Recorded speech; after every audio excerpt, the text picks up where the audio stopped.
आप सभी को प्रभु यीशु मसीह में जय मसीह की। मैं हूँ भावना और यीशु हमारा चरवाहा में आपका स्वागत है। आज हम जिस वचन से देखेंगे वो हमें मिलता है पहला थिस्सलुनीकियों उसका 5वां अध्याय उसकी 16 से लेकर 18वीं आयत में, जहाँ इस प्रकार लिखा है, सदा आनंदित रहो, निरंतर प्रार्थना में लगे रहो, हर बात में धन्यवाद करो, क्योंकि तुम्हारे लिए मसीह यीशु में परमेश्वर की यही इच्छा है। खुदा अपने पाकलाम के पढ़े सुने जाने में आशीष दे।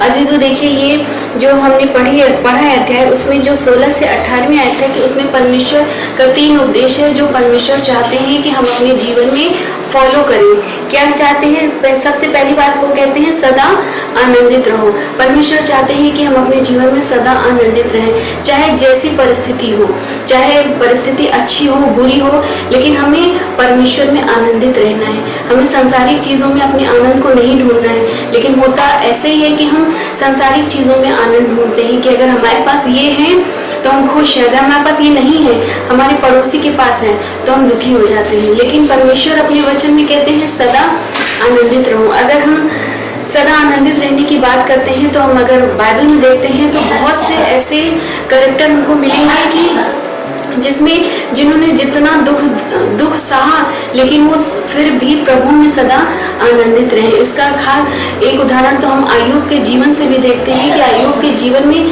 कितनी परेशानियां आई, लेकिन अय्यूब ने कभी परमेश्वर की निंदा नहीं की, बल्कि वो परमेश्वर में सदा आनंदित रहा, परमेश्वर का नाम सदा धन्यवाद करता रहा। और इसी प्रकार अगर हम देखते हैं प्रेरितों के काम उसका 16वां अध्याय में, जहाँ हम पौलुस और सिलास के बारे में देखते हैं, जब वो परमेश्वर के वचन का प्रचार कर रहे थे तो जो परमेश्वर के विरोधी के लोग थे वो लोग उनको खूब मारा पीटा और उनको जाके बंदी गृह में बंद कर दिया।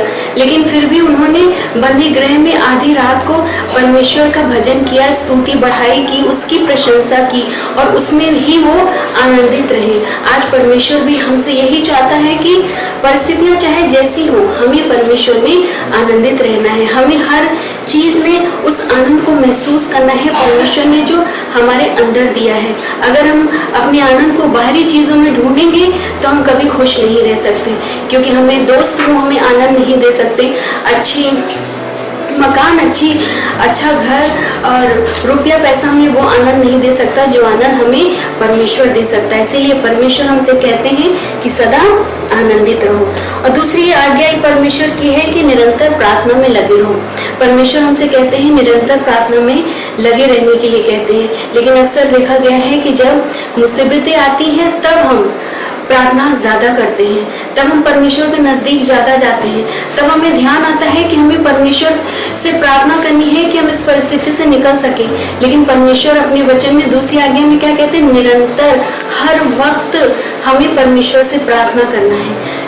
तो दूसरी बात, हमसे परमेश्वर अपनी आज्ञा में क्या कहते हैं? निरंतर प्रार्थना में लगे रहना है। तो हमें परमेश्वर के निरंतर हर वक्त, अगर हम घर में काम भी कर रहे हो, किचन में हो, गाड़ी चला रहे हो, कुछ काम कर रहे हो, तो परमेश्वर से प्रार्थना करें कि परमेश्वर हमारे इस काम को सफल करेगा। क्योंकि जब परमेश्वर को नाम लेकर हम कोई काम करते हैं तो आप देखेंगे वो काम में कोई बाधा नहीं आती, बल्कि वो काम सफल होता है। और इसी प्रकार परमेश्वर अपने वचन में ये भी कहते हैं कि निरंतर प्रार्थना में लगे रहो कि तुम परीक्षा में ना पड़ो। तो हमें क्या करना है? निरंतर प्रार्थना करना है। प्रार्थना का कोई समय नहीं होता, हर वक्त हम कुछ भी काम करते समय अपने परमेश्वर से प्रार्थना कर सकते हैं। चाहे हम अपने ऑफिस में हो, घर में हो, कुछ भी काम कर रहे हो, लैपटॉप में काम कर रहे हो, पढ़ाई कर रहे हो, हमें हर समय परमेश्वर से प्रार्थना करना है और उनका ही ध्यान लगाना। जब हम परमेश्वर से प्रार्थना करके अपने काम को, हर एक काम को शुरू करेंगे, तब वो काम हमारा सफल होगा। और तीसरी आज्ञा परमेश्वर हमें अपने वचन में क्या कहते हैं कि हर बात में हमें धन्यवाद करना है।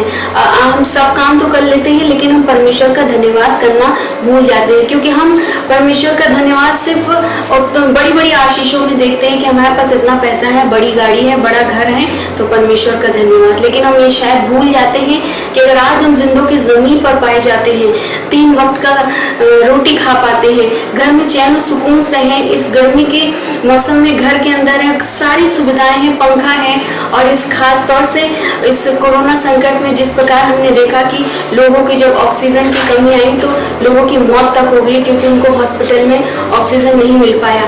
तो आज हमें, अगर हम जिंदों की जमीन पर पाए जाते हैं, तो हमें हर वक्त अपने परमेश्वर का धन्यवाद करना है। और धन्यवाद करने के लिए हमें बड़ी चीज़ों की आवश्यकता नहीं है, धन्यवाद हम छोटी छोटी चीज़ों में भी कर सकते हैं, क्योंकि ऐसी ज़िंदगी में बहुत सारी चीज़ें होती हैं जो हम नहीं देख पाते। हमें हर एक चीज़ के लिए धन्यवाद करना है, और जब हम परमेश्वर के छोटी छोटी आशीषों में धन्यवाद करेंगे तो परमेश्वर को अच्छा लगेगा और परमेश्वर हमें और फलवंत करेगा। तो इसी प्रकार आज हमने इस वचन से सीखा कि परमेश्वर हमारे जीवन से 3 चीजें चाहते हैं कि हमें सदा आनंदित रहना है, चाहे जो परिस्थिति हो हमें सदा आनंदित रहना है, और संसारिक चीजों में नहीं, प्रभु में सदा आनंदित रहना है। और दूसरी बात, हमें निरंतर प्रार्थना में लगे रहना है, क्योंकि जब हम निरंतर प्रार्थना में लगे रहेंगे तभी हम परमेश्वर की आज्ञाओं को मानेंगे।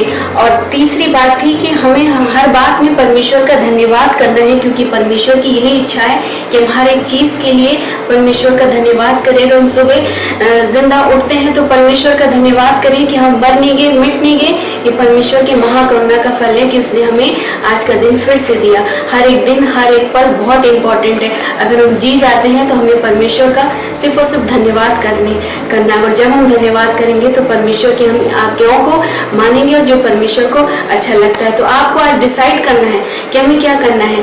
हमें सदा आनंदित रहना है या सदा निराशाओं में रहना है कि हमारे पास ये नहीं है, वो नहीं है, तो हमें दुखी रहना है। ये फैसला आपका है।